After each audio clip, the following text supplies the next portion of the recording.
So, 50 people. I'm looking at 300 naked people. I'm not right over there.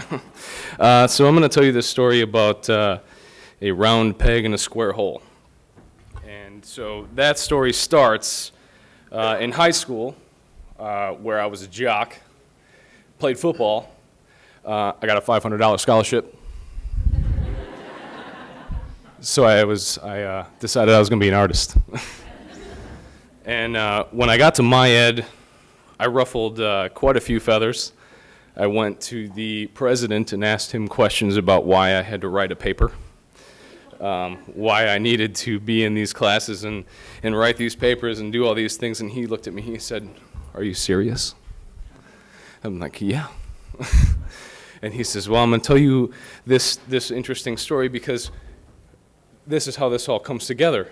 Like, you are going to have to explain yourself to 300 naked people in a room and describe what your art looks like and why it's important and what you do and all these things." And I'm like, "I'm listening."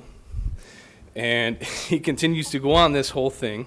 And by the time I walk out of that office, I was really frustrated because I understood why I had to write papers every single day and not just do art in art school. So moving forward, when it came to my senior thesis, I also continued to ruffle feathers. I decided that I was going to get Flux Design to do my framing for my artwork. And that entailed some cantilever pieces and things like of this nature. And my ed had come up with this brilliant idea that they wanted to have everyone to have the same show, hung across the same line and do this like sort of same thing. And I hung my show and I got yelled at. And they were like, "No, sir, you can't hang over here and up here and down here and over here and over there and over there. And by far you cannot use your own thing to hang your cards." I said, well, it's already paid for, so not sure what we're going to do about that. It's like, not to mention the fact that I pay the bills here. Like, you know, like, I mean, there's a scholarship, yeah, that's gone. I lost that because I did some of my own things again. And, you know, so I hung my show like I wanted it to, and I got the best of show. So I was one of the best of show as I graduated my ed. So I got to my ed thinking to myself, man, I'm a badass. I'm like, there is no doubt in my mind that I'm going to walk out and I'm going to get myself a job. You know, there were a couple dudes that were like, "Hey, guess what? During my thesis show, I got a job." Like, sweet, I didn't. Like, okay, cool, now what? You know, so I got that best of show, and I'm thinking to myself, like, all right, no problem. Those guys got a job. Yeah, right. That's all luck. Okay, so I bring out my resume. I'm like, man, this isn't even my paper, so we'll go with it. I bring out my resume. I'm like, bam. I'm like, I'm a badass. And these people are like, I went through 25 interviews, I kid you not, and they all were like, "That's nice, Mr. Minga. We don't know how to use you." It's like, huh. I'm like, not so much of a badass anymore now, are we? So, I happened to fall into designing apparel for a minute, and by a minute I mean 6 years.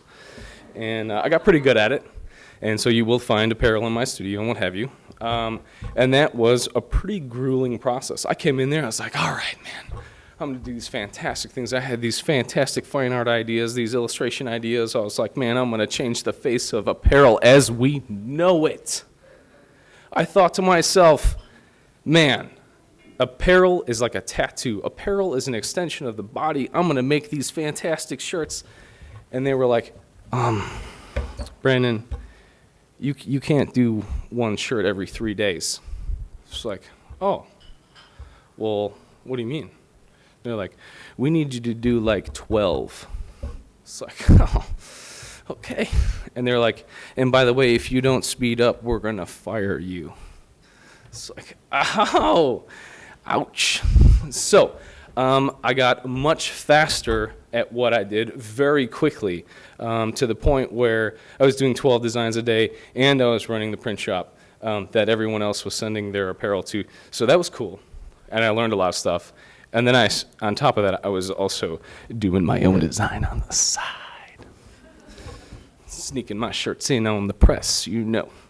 So I got let go.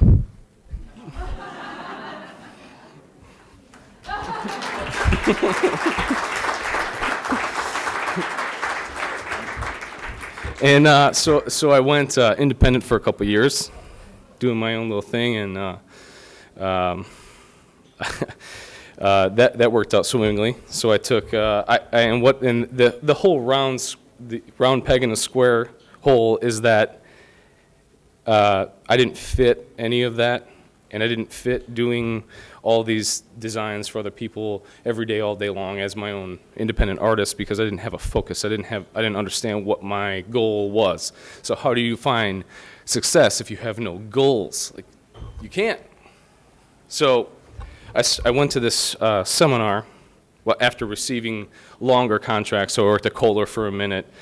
I was also a finalist 2 years ago, and I got some really interesting opportunities there. They commissioned me to do like a 100-foot thing, and that didn't work because I changed their mind. They were like, that's not happening. So then I got a gig at Kohl's, and the new VP of Kohl's, he said, "Why are you here?" I said, "I don't know." And then that's when it made me realize that I needed to shed the corporate equation and become my own artist. Boom, I'm done.